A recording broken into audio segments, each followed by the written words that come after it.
राहुल मुखर्जी अगर 3 police station में गए, वहाँ पे कंप्लेन लिखे, तो वो सब कागज कहाँ है? एक पुलिस स्टेशन से रिकॉर्ड गायब हो सकता है, 3 पुलिस स्टेशन से रिकॉर्ड गायब है। आप लोग मेरी निंदा कर रहे थे, आज आप लोग ये सच्चाई सामने ला रहे हैं और मैं बहुत खुश हूँ कि आप लोग इस बात को लेकर चुप नहीं रहे। आप लोग चुप आज नहीं बैठे हैं। अभी कौन किसको जो रक्षक ही भक्षक है, तो आप अभी क्या बोल सकते हैं हम? मुंबई सत्र न्यायालयातील विशेष सीबीआय कोर्टात सुरू असलेल्या बहुचर्चित शीना बोरा हत्याकांड प्रकरणात एक नवा ट्विस्ट समोर आलाय। सीबीआयनं कोर्टात कबुली दिली आहे की शीनाच्या मृतदेहाचे अवशेष म्हणजेच तिच्या हाडांचे जे अवशेष प्रिझर्व्ह केलेले होते ते आता सापडत नाहीयेत। अतिशय महत्त्वपूर्ण खटला सुरू असताना त्याच्या महत्त्वाच्या टप्प्यावर जर तपास यंत्रणा अशी कबुली देते तर खरोखरच ही मोठी धक्कादायक बाब आहे। या संदर्भात बोलण्यासाठी आपल्यासोबत जामिनावर बाहेर आल्यानंतर पहिल्यांदाच ज्यांच्यावर शीनाच्या हत्येचा मुख्य आरोप आहे त्या इंद्राणी मुखर्जी आपल्यासोबत आहे। इंद्राणी जी, हमें बताइए कि ये जो सीबीआई की तरफ से नई बात सामने आई है कि जो रिमेन्स थे शीना की बॉडी के, जो प्रिजर्व किए गए थे, वो नहीं मिल रहे, किस तरह से देखते हैं आप इस बात को? ये केस पहले दिन से ही एक बेबुनियाद केस थे। ये एक षड्यंत्र था। मैं पहले दिन से ये बता रही थी, ये एक षड्यंत्र था मुझे फ्रेम करने के लिए। लेकिन अब ये मुद्दा ये है कि 1-2 बैग्स ऑफ बोन्स ऐसे गायब नहीं हो सकते हैं, that too from CBI custody. तो ये मैं विश्वास ही नहीं कर सकती हूँ कि इतना बड़ा लैप्स एक हो सकता है इतनी बड़ी एजेंसी के थ्रू।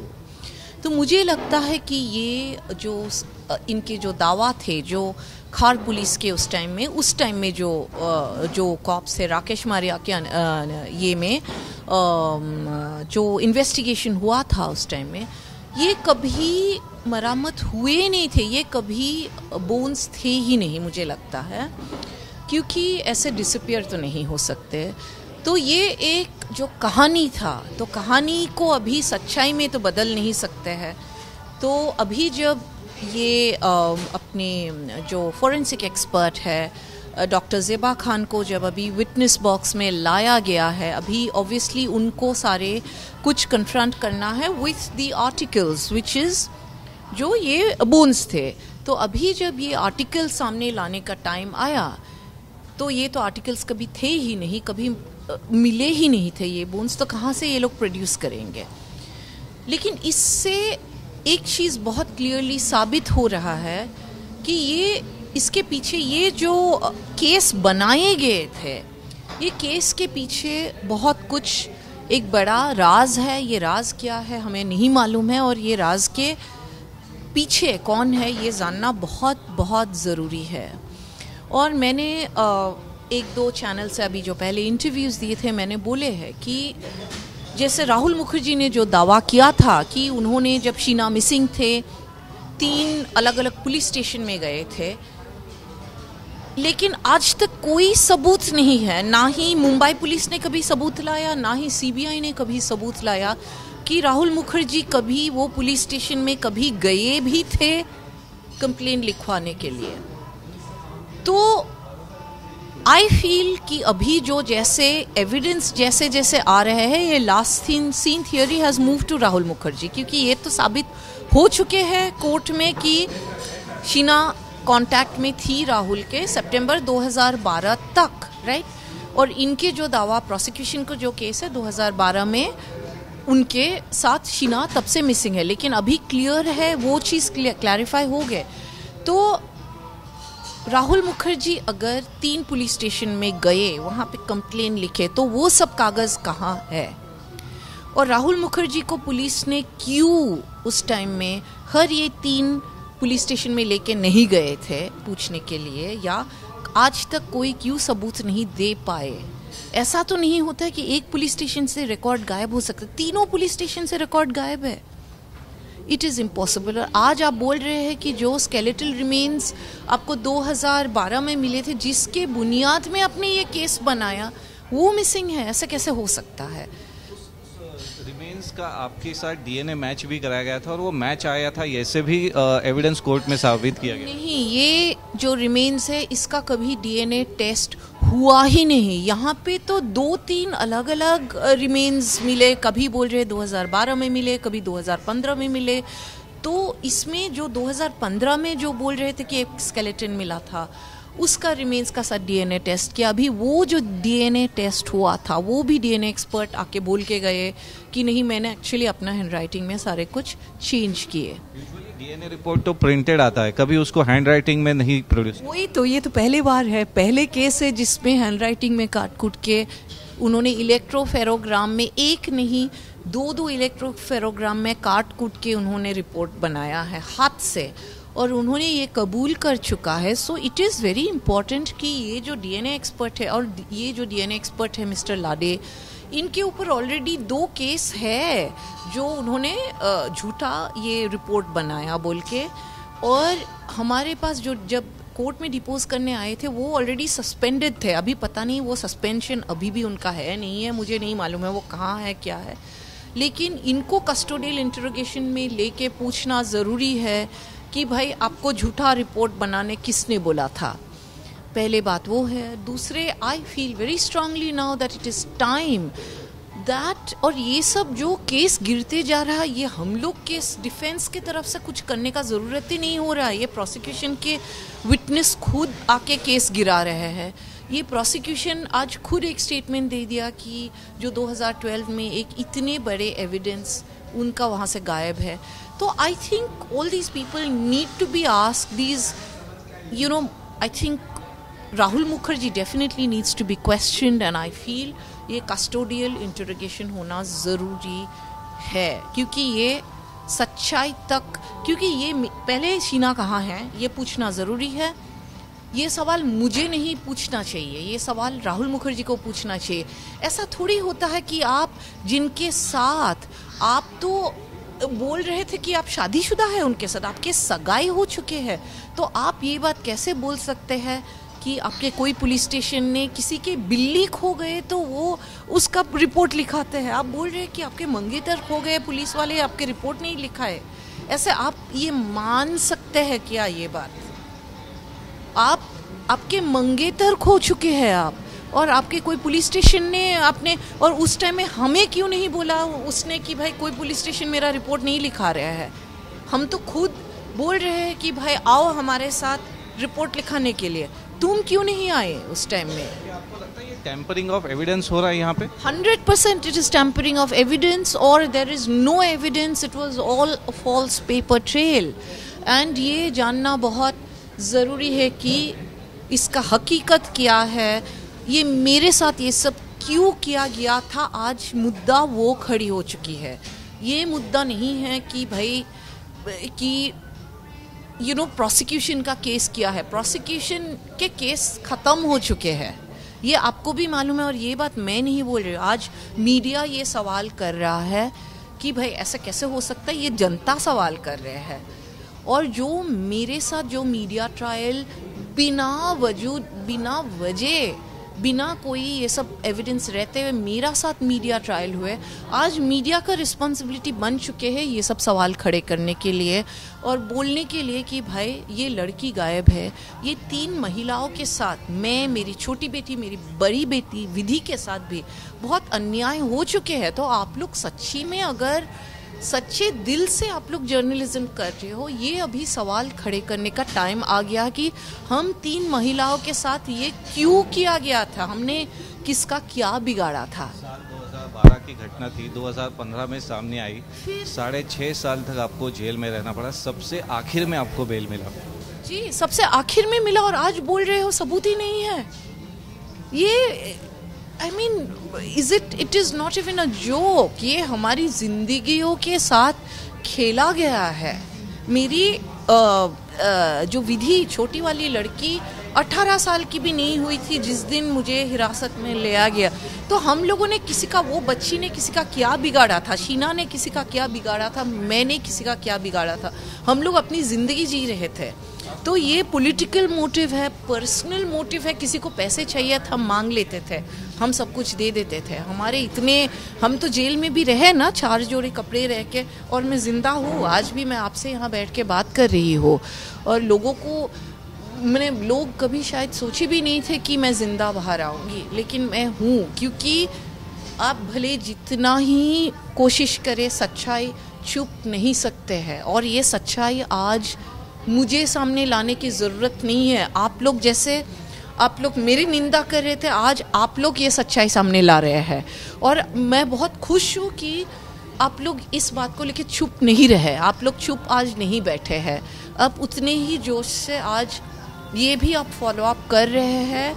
और मेरी विनती यही है मीडिया वालों से या जनता से भी कि इसके we have to go to the bottom of this, कि हमारे साथ ये क्यों हुए, हमारे साथ क्यों हुए। ये बेटी बचाओ बेटी बढ़ाओ ये सब हम मानते हैं, लेकिन 3 औरतों के साथ बहुत गलत हो चुके हैं, और आज मुझे न्याय चाहिए। मेरे लिए, मेरी दोनों बेटियों के लिए मुझे न्याय चाहिए आज। 2023 में, पिछले साल भी एक कोर्ट में वाकया सामने आया था कि किसी ने शीना को एयरपोर्ट पे देखा। क्या आप अभी भी मानती हैं कि शीना कहीं जिंदा है? मैं ये चाहती हूँ कि शीना जिंदा है, मैं ये चाहती हूँ, एक माँ हूँ मैं, दिल मेरा यही चाहते हैं ऑब्वियसली। लेकिन और आज अभी जो ये नया जो सीबीआई ने स्टेटमेंट आके दे दिया कि वो रिमेन्स मिल ही नहीं रहा है, तो अभी या तो वो कभी भी शीना के रिमेन्स था ही नहीं, वो किसी और के थे, या वो रिमेन्स थे ही नहीं। तो ये मेरा चीज़, जो मेरा शक था, धीरे धीरे ये यकीन में बदली हो रहा है। लेकिन मैं ये दावा के साथ नहीं कह सकती हूँ कि शीना जिंदा है कि नहीं है, या वो मैं नहीं बता सकती हूँ, क्योंकि जब तक मैं खुद से मेरी बच्ची से नहीं मिलूँ या मैं खुद से नहीं देखूँ, मैंने तो कहीं नहीं देखा उसको, तो मैं कैसे बोल सकती हूँ कि वो है या नहीं है।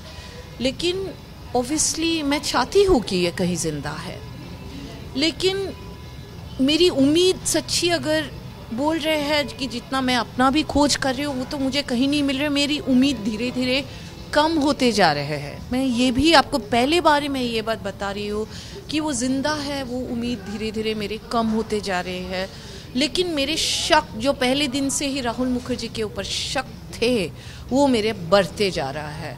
और मैं ये मांग उस टाइम में भी किया था, और मैं ये मांग करूँगी कि उसके कस्टोडियल इंटरोगेशन होना ज़रूरी नहीं, it is the need of the hour. क्योंकि आज अगर आप ये बोल रहे हो कि 2012 के ये है ही नहीं, उसके बाद अगर उसका माने उसके कि 2012 सितंबर में अगर शीना जिंदा थी, और अभी अगर आप 2015 में मान लो आपको स्केलेटन भी मिला, उसके बाद कुछ हुआ है, तो मैं तो इस देश में थी ही नहीं तब। तो ये तो राहुल मुखर्जी लास्ट सीन है, तो आप उसको कस्टोडियल इंटरोगेशन करो, क्योंकि आज तक राहुल मुखर्जी ये साबित नहीं कर पा रहा है कि उसने सच्ची में कहीं भी पुलिस कंप्लेंट लिखाया।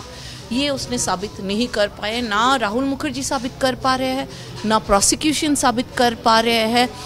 आप जो शीना की गाड़ी थे वो आप एयरपोर्ट में छोड़ के जा रहे हो, वैसे ही आप भागे हो एयरपोर्ट में छोड़ के। क्यों? क्या हुआ शीना के साथ, क्या हुआ? आप या तो शीना के जो गाड़ी थे वो आप या तो हमें आके लौटाते कि भाई शीना नहीं मिल रहा है, उसकी गाड़ी है, या तो आप पुलिस के पास जाते कि शीना नहीं है ये गाड़ी, या तो हमने पूछा भी था। तो आप एयरपोर्ट में छोड़ के आप भाग रहे हो, और 6 महीने बाद हमारे इधर एयरपोर्ट अथॉरिटीज़ आए कि ये गाड़ी मिले है। What is this, what is this? और फिर वो गाड़ी जो अपने पीटर मुखर्जी के जो पुराने ड्राइवर है प्रशांत चक्रवर्ती के उधर भेजा गया दुर्गापुर में, जो अभी पता नहीं वो गाड़ी कहाँ है नहीं है। तो ये सब चीज़ें क्यों जांच नहीं हुए? आप क्यों ये सब दबा के रखे थे? आज मैं ये सब बोल रही हूँ क्योंकि ये बहुत ज़रूरी है, क्योंकि अगर शीना है या नहीं है ये पता करना है। 2 इंसान को हिरासत में लेना बहुत ज़रूरी है, एक राहुल मुखर्जी, दूसरा वो डीएनए एक्सपर्ट, क्योंकि डीएनए एक्सपर्ट को बोलना पड़ेगा कि उसको झूठा रिपोर्ट बनाने किसने बोला था, और ये राकेश मारिया के रेजिम में हुए थे, तो ये जानना बहुत ज़रूरी है। आप सिर्फ राहुल को ही जिम्मेदार मानते हैं या और भी कोई उसके साथ मिले हुए? देखिए, अभी जो मैं वो बता नहीं सकती हूँ, लेकिन ऑब्वियसली अगर ये राहुल मुखर्जी ने कुछ किया है तो ये भी हो सकता है कि राहुल मुखर्जी को प्रोटेक्ट करने के लिए ये सारी चीज़ मेरे साथ हुआ है। ये बात मैंने अभी, अब जो मुझे पूछ रहे हो, ये पहली बार मेरे ये चीज़ दिमाग में आए कि हो सकता है, क्योंकि ये आप बहुत एक नया थ्रेड अपने निकाला है कि हो सकता है कि कुछ राहुल मुखर्जी के साथ रहते रहते शीना को कुछ हुआ, और राहुल मुखर्जी को जो प्रोटेक्ट कर रहा है, ऑब्वियसली धीरे धीरे ये सवाल हमेशा के लिए, हाँ एक टाइम था जब 2.5 साल 3 साल के लिए शीना मेरे साथ कांटेक्ट में नहीं थे, तो लेकिन जैसे जैसे टाइम बीतते जाता है ये सवाल मैं भी खड़ा करने शुरू कर देती थी कि भाई कहाँ है, कि ठीक है गुस्सा है, बात नहीं कर रहे, लेकिन हमेशा के लिए इंसान तो धरती से तो गायब नहीं हो जा सकता है ना हमेशा के लिए। तो ये सवाल उठने के पहले शायद ये चीज़ कि भाई इसी के ऊपर डाल दो, क्योंकि ये माँ है, कभी ना कभी तो खोजेगी, कभी ना कभी ये तक जाएगी कि भाई कहाँ है लड़की। तो ये चीज़ होने के पहले ही इसको दबाया गया और इसके ऑब्वियसली मेरे ऊपर डाल दिया गया। और ये चीज़ आप पहले ये क्वेश्चन पूछ के आपने बहुत बड़ी क्वेश्चन पूछे, और I think we should look at this angle also कि राहुल को बचाने के लिए, भाई मुझे कभी माँ बाप बच्चों को बचाने के लिए बहुत कुछ करते हैं, हो सकता है ये भी हो सकता है। एक आखिरी सवाल, आपने कोर्ट में एप्लीकेशन भी किया है कि ये ट्रायल को जल्द से जल्द ख़त्म किया जाए, क्योंकि काफ़ी 12 साल हो गए इस इंसिडेंट। नहीं, ये तो मैंने बोला था, लेकिन अभी मेरा स्टैंड एक अलग ही है। ट्रायल तो एक साइड में है, बट ये क्यों हुआ, ये सब चीज़ें जो हुआ, ट्रायल एक छोड़ दीजिए, ट्रायल एक अलग है, इसका इन्वेस्टिगेशन करना बहुत ज़रूरी है। एक स्पेशल इन्वेस्टिगेशन टीम बैठाना बहुत ज़रूरी है। लाइक आई सेड कि एग्जैक्टली हुआ क्या, क्यों हमारे साथ ये किया गया है, ये पूछना बहुत ज़रूरी है। और क्यों राहुल मुखर्जी को क्यों कस्टोडियल इंटरोगेशन नहीं किया, वहाँ पे तो उस दिन बहुत लोग थे बॉम्बे में। तो ये कि जांच से संतुष्ट हैं आप इस पॉइंट पे? देखिए, मैं 2 चीज़ें बोलने जा रही हूँ। एक तो मैं सोचती हूँ कि ये अगर केस सीबीआई को नहीं जाते, पीटर मुखर्जी कभी अरेस्ट नहीं होते, because I firmly believe that this investigation, Rakesh Maria was appointed or instructed by somebody to arrest me. I am confident about that and I have been very blatant about it. Okay? और ये कहानियाँ change होते भी गया, अलग अलग version, सब इसमें इतने मल्टीपल वर्जन है, मैं कि खुद ही कंफ्यूज्ड हूँ कि भाई क्या हुआ क्या। लेकिन आज अगर ये इन्वेस्टिगेशन सीबीआई तक नहीं जाते, पीटर मुखर्जी का अरेस्ट नहीं होता था। और I think it was in the right track at that point. लेकिन मैं ये बात की संतुष्ट मुझे नहीं है कि सीबीआई ने राहुल मुखर्जी को कस्टोडियल इंटरोगेशन नहीं किया, लाडे को कस्टोडियल, ये राहुल मुखर्जी का custodial interrogation was a must and ये अभी भी करना चाहिए। और ये तो I don't know what to say, अभी who is going to bell the cat, it is that. अभी कौन किसको, जो रक्षक ही भक्षक है, तो आप अभी क्या बोल सकते हैं हम। मेरे लिए तो यही हो गया ना, मैं इंडियन सिटीजन भी नहीं हूँ, मैं यहाँ घूमने आई थी उस टाइम में और सडनली ये सब हुआ, तो रक्षक भक्षक है, तो अभी हम किसके ऊपर ये करें, किसके ऊपर हम फेथ रखें कि भाई सही तरीक़ा से एक जज हो। मुझे तो ये सिस्टम पे ही भरोसा उठ गए है, जुडिशरी पे भरोसा नहीं उठे हैं, because I am very thankful. आज अगर सुप्रीम कोर्ट ने मुझे बेल दिया, इसीलिए मैं आज यहाँ पे बैठ के मैं लड़ पा रही हूँ अपने हक के लिए, मेरे बच्चों के हक के लिए, कि बच्चों के साथ मेरे जो अन्याय हुए, मेरे साथ जो अन्याय हुए हैं, उसके लिए मैं लड़ पा रही हूँ। क्योंकि मेरी तो आवाज़ ही बंद कर दिए थे, और आवाज़ इसीलिए बंद किए थे क्योंकि उनको डर थे कि मैं लड़ूंगी, इसीलिए उनको डर थे। तो anyway, so this is it. या आहेत इंद्राणी मुखर्जी, ज्या सांगतायत की कशा पद्धतीनं हे सगळं फ्रेम केलं गेलं, त्यांच्या विरोधात पुरावे उभे केले गेले, तपास यंत्रणेवर त्यांचा विश्वास नाही आहे, परंतु भारतीय न्यायव्यवस्थेवर त्यांचा विश्वास आहे। त्यामुळे या खटल्यात जे सत्य आहे ते समोर येईल आणि खरा दोषी जर कोणी असेल तर त्याला नक्कीच शिक्षा होईल, ही भावना या प्रकरणातील मुख्य आरोपी इंद्राणी मुखर्जी व्यक्त करतायत। कॅमेरामन विजय राजभरसह अमेय राणे, एबीपी माझा, मुंबई। एबीपी माझा, उघडा डोळे बघा नीट।